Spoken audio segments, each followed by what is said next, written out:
I had made some terrible hires, like absolutely terrible hires, because I rushed it.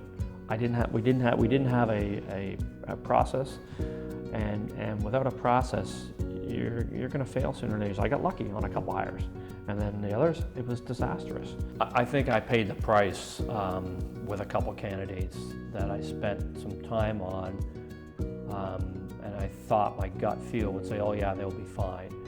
And as our company was a startup, and as we started to grow, I couldn't afford to take that risk and waste a month and going through an interview process, and then 60 days later I have to let the individual go.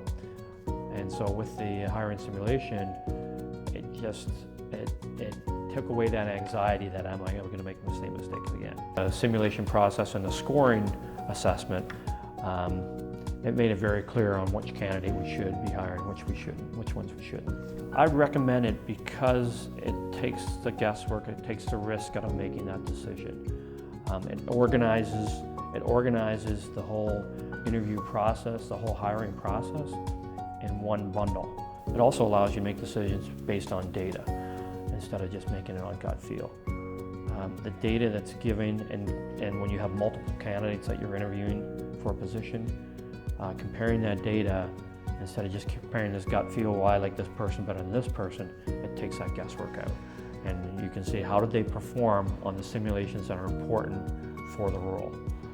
So I'm confident that it's a great system. I've hired probably, I want to say 40 staff over the last 10 years using the simulation, and I'd say my retention rates are probably about 90%.